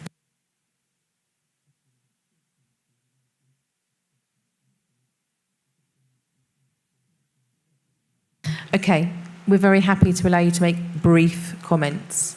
So please come to the chair, especially as you live in the road. Okay, if you take that yellow line away, it's going to cause no end of accidents. You've got cars coming off Hook Road to turn right down to Somerset. You've got cars coming from the Hook Road to turn left down Somerset. You won't be able to turn down Somerset if there are parked cars on the left and cars coming up Somerset to come out of it. You will be stuck on the Hook Road. It's just dangerous. Cars will be coming into the back of you on the Hook Road. It'll just cause an accident on the Hook Road, basically. It's an accident waiting to happen. Now, with the yellow lines, you can always come off the Hook Road, either it would be right or left, and get down the road. Even if cars are coming up, you can still get off the Hook Road and down. But if you take the yellow line away, you won't be able to get down because there'll be parked cars on it. So if people are parking on there for the Judah, whatever it is up there, then they should get a parking ticket because they're not allowed to park on there. But just taking that yellow line away will cause accidents on the Hook Road, no doubt. Thank you very much. That's okay. Thank you. Okay, so members who would like to ask Eunice questions, Lorraine? Who would like to ask Eunice questions? Not off record. Sorry, I was Councillor just Dunstan, explaining the would map because it's a bit outdated, the map on here, so I was just explaining. Okay, so we all need to hear apologies. that comment. So, Yeah. would you like to make your comment about the outdatedness of the map and then so any where questions? it says it's a garage, it's actually a dojo now, and the garage for the petrol garage is on the corner. So that's the problem, is that we do get people parking then currently on a yellow line, which does cause a problem with people coming round from Hook Road. And resident is absolutely correct that when there is parking there, it is quite dangerous because you're literally having to swing round. So I would be more in favour of leaving it there and ensuring that the enforcement is actually put in place. Thank you, Chair. Thank you. So, out of interest, before I ask anyone else, currently those single yellow line stops being enforceable after 6 o'clock, Eunice? 6:30. And do we have any anecdotal local evidence about what time the dojo operates within?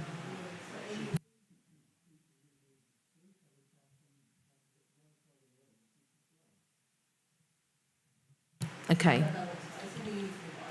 So the dojo, which is labelled on our diagram as a garage, operates in the evening after the yellow lines are effective. Yeah. Well, what I mean is yellow lines are enforceable to not park on them up until 6:30. So if we're saying that the issue we're trying to resolve is that people are parking outside the dojo and the dojo mainly operates in the evening, the yellow lines there aren't seeming to solve the problem, because after 6:30 you can park there whether there's a yellow line there or not.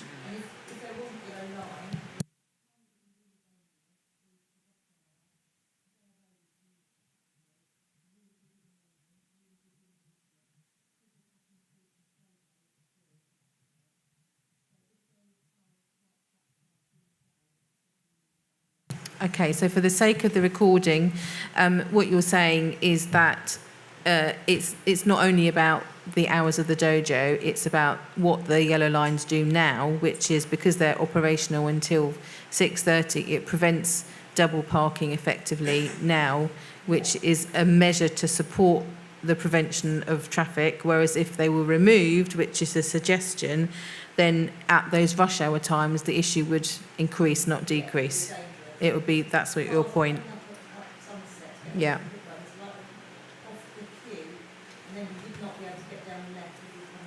Yeah. Okay. So I'm hearing your viewpoint is that the yellow lines should remain, which is opposite to the suggestion. Thank you. The Jojo. Thank you. Thank you very much. So Eunice, and then. Thank you, Chair. I think sometimes you have to bear in mind, if you have a problem of through traffic, okay, sometimes you do allow parking to take place because this encourages people to use such road, because by making it difficult, people, they try to find an alternative exit. So I'm not saying I want you to think about it, but I want you to think about this sometime. We don't want to make that junction it's so easy in order to allow in and out. That means we can encourage the through traffic to maintain into Somerset. By removing the single yellow line, I'm only removing it for 2 cars length. And as you see, this will still allow turning in and out of Somerset. Yes, it will create an issue to some people, but that as well may disencourage people to use Somerset Avenue as a through traffic. It's just something sometimes we do use it in order to disencourage people to use some of the road, and it's not necessarily.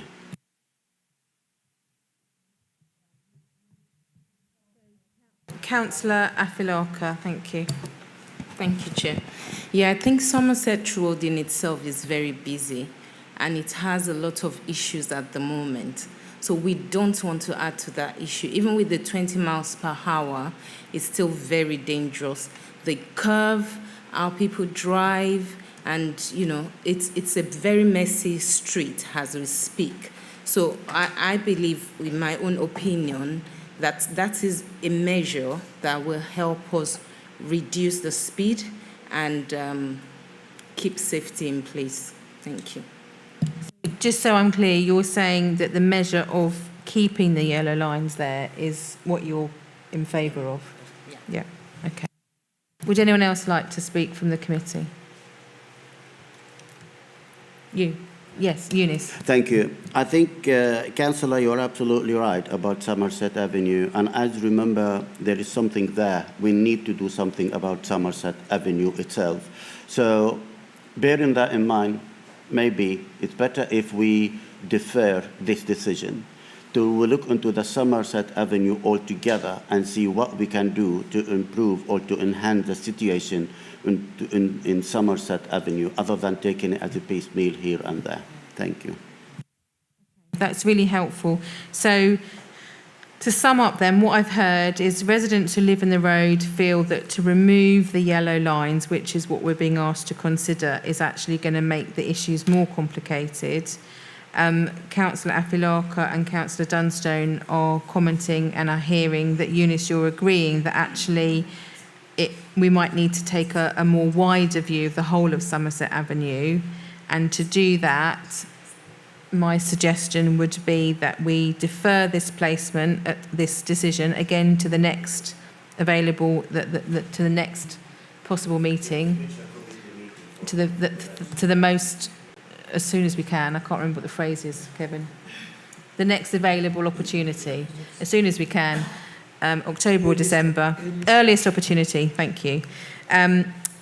So what I'm proposing therefore, committee, is that we defer this decision to the next meeting, to the earliest opportunity. So bearing that in mind, can I ask that we unanimously agree that?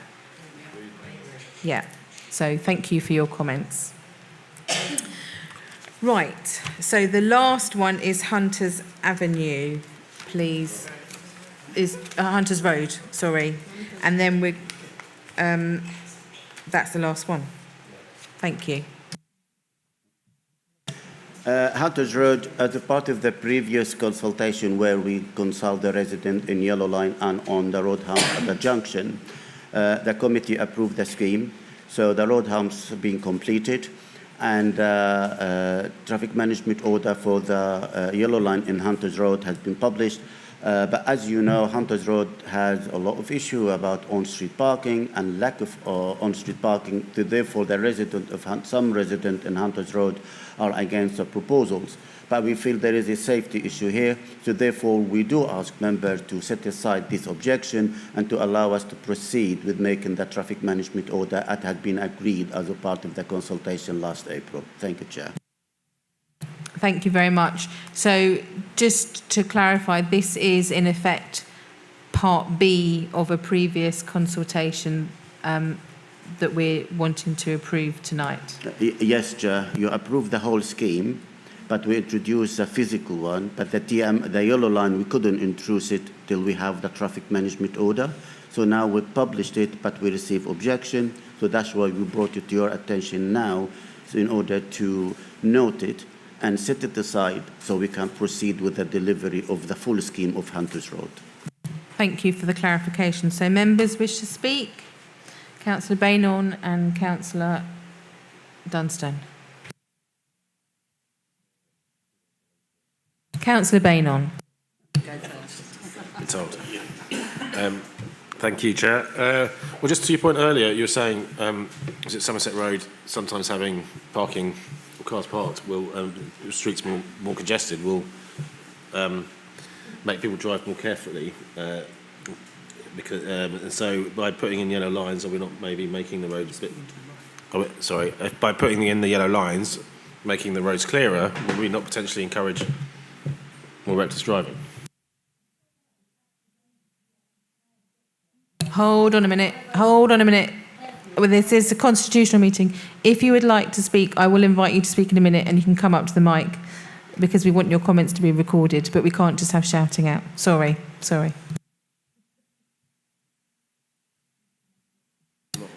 Thank you. Oh.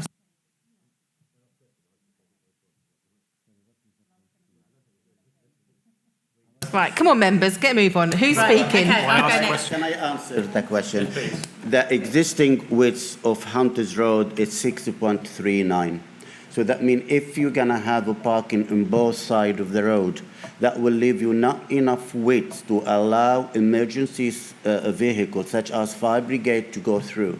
So the purpose of this single yellow line is to allow parking in one side of the road to allow emergency services to get access at all times. Thank you. Councillor Dunstone. Thank you, Chair.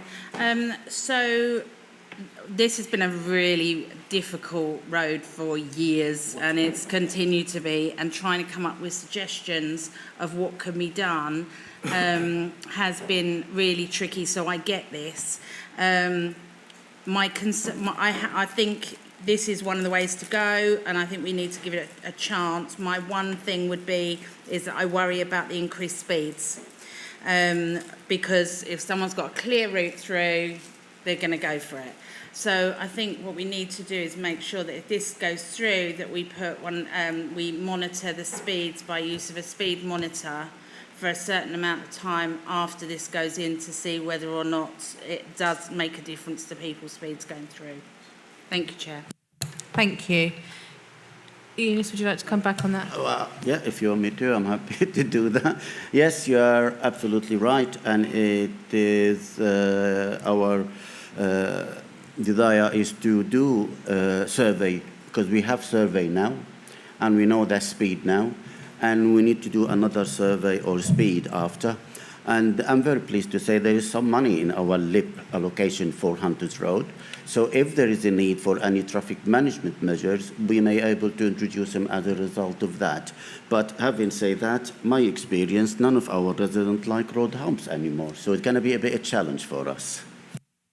Okay, so I hear that we've got money in our LIP programme, which for residents is our highways programme, essentially. So if we chose to put in speed humps, for example, because of the speeding, we could do that. Rachel. Don't have the yellow lines as people speed, but it's not a question in Somerset Avenue of people not driving carefully at that section of the road is actually dangerous. You actually can't get down the road. If there's cars parked on the left where the yellow line is now, if that went and cars were parked, you actually can't physically get down the road from the Hook Road if there's cars on the right coming up the road. So it's dangerous.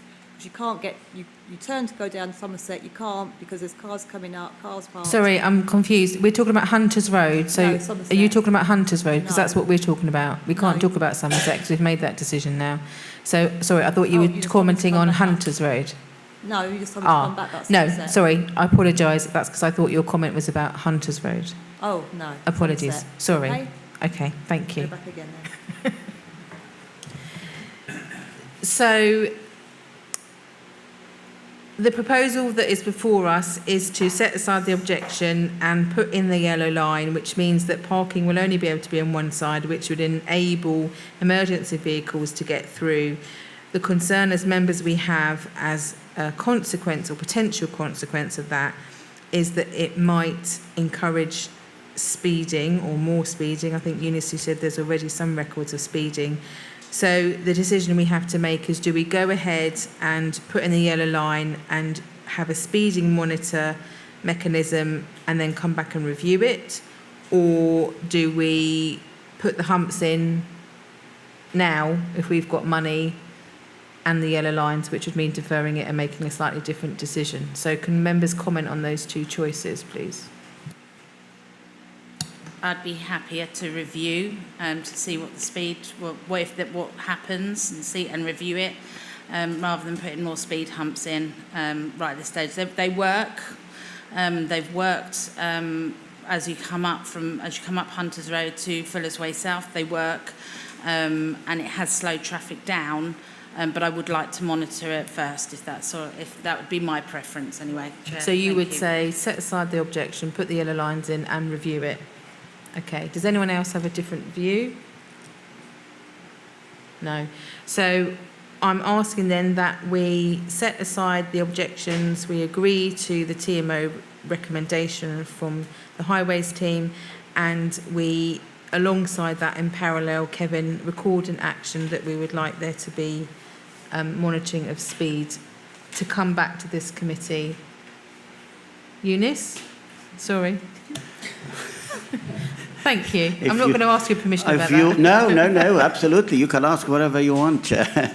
So you want further report in that. I think we are, as a highway department, we are looking into the effectiveness of the 20 mile per hour in the borough. And as Hunters Road, it become 20 mile per hour as well. So that will be one of the road we will be reviewing the speed, and that is part of that. So we will be preparing an action plan, how we're going to review the 20 mile per hour, and that will be one of the road we can address it as a part of that. Thank you. So on that, can we agree unanimously to set aside the objections and agree to the TMO for Hunters Road? Yes. Yes, thank you. Thank you very much, members. I think that's been a really helpful debate. It's demonstrated that we do listen to residents' views and don't just make decisions based on our own views, because, as I say, quite a lot of us live in the areas. Item 10, Toby Way parking permit area proposal. So this is to have a PPA parking permit parking area on Toby Way, and I would like to preface this by saying that this is a proposal that has been come about through quite a long piece of work ostensibly. Are you off? Thank you very much. Thank you. A long piece of work ostensibly with our resident friend here, and this is actually the proposal that's come from the residents, or with support from the residents. So having said that caveat, Eunice, could you briefly introduce it? Thank you. Thank you, Chair. Following the implementation of the Signal Park Phase 1, members felt they want to protect the resident of Dean Court where they lost number of parking spaces as a result of the development. So therefore, they asked the officer to develop a scheme in Toby Way, which we did. And members at last April committee meeting approved the scheme. And as you know, we need to go through the proper procedures, which is the publication of the draft traffic management order for Toby Way. So we did publish that, and we received 2 objections. So one of the objections is from the resident who live in the new development, because he's saying they can't, or she there, find space to park. So therefore, they're against the scheme. And the second one is from the second court, which is they already have their own parking. So therefore, we ask a member to set aside the objection received, because the resident who live in the new development, there is a section 106, which prevents them from applying for any permit. So therefore, even if we have a permit, allow everybody, they can't park, and we won't sell permit to them. And secondly, the second objection, we felt the resident has already have their own parking spaces. So therefore, we ask members to set aside this objection and for us to proceed with making the traffic management order. I'm happy to take any question, Chair. Thank you, Eunice. So the committee is asked to resolve that the objections received on the TMO for Toby Way parking permit area as set out in paragraphs 5 to 6 of the report be noted, the objections received be set aside, and the TMO be approved, and the objectors be informed of the committee's decision. So could I have a seconder, please? Thank you, Councillor. Any members of the committee wish to speak? And then, do you wish to speak, Trish? Yeah, I'll ask you to speak after the members, and then I'll invite you. Thank you. Councillor Bainon, thank you. Thank you, Chair. Just to say, I think it's needed. We've got massive developments, and we've got being posed in an area where, well, not posed, but being built in an area where we've already got very restricted parking, and for the people who are already there, who've been parking there fairly freely up until now, I think it's important that we protect their parking spaces with regards to the new development. People, or should be, and it's very important, should be made aware that they're not guaranteed they can't park anywhere they want. It looks like there may be some miscommunication on the part of developers, I don't know, but that's not our responsibility, unfortunately, and we want to have, car-free or, new developments where people aren't using cars so much and using public transport. So this is a solution to protect people who have already got car parking places, who lived in the area for a long time, who are able to still park, because there's already a lot of pressure on car parking places. Thank you, Chair, for all your work, and thank you, Trish, for engaging with us and supporting us and helping us to find a solution. I think, I'm very much in favour of it. Thank you. Trish, would you like to come? Yeah.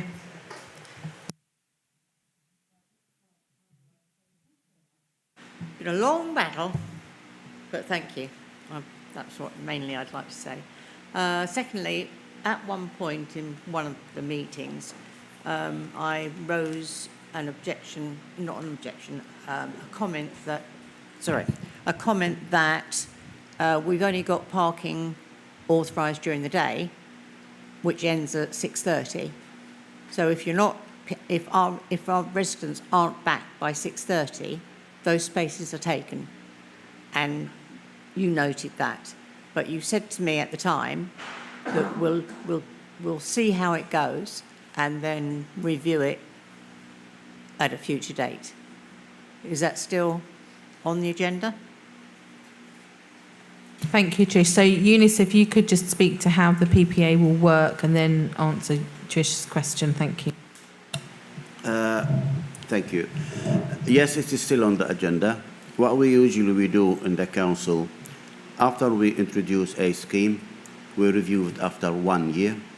That will give us the opportunity to put it in. And what we do a survey.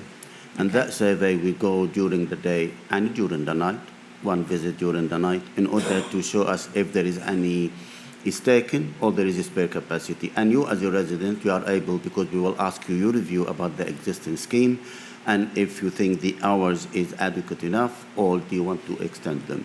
So, yeah, it's still on the agenda. That's Okay. our way how we review all our scheme.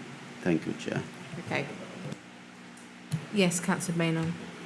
Yeah, and I think if you look at most of the CPZs, I don't remember seeing many, if any CPZs where there's no kind of time limit, where they are, they're not imposed for 24 hours. They're normally imposed for working day and a bit before, a bit after. And obviously I think that works, because that's how almost all of them are implemented. So it should be sufficient. Just to try and reassure you, as we've said, there will be a mechanism to review that. But that is kind of common practice, and that is how they are implemented in the vast majority of CPZs, as I understand it. And that seems to work, Yeah. especially for residents.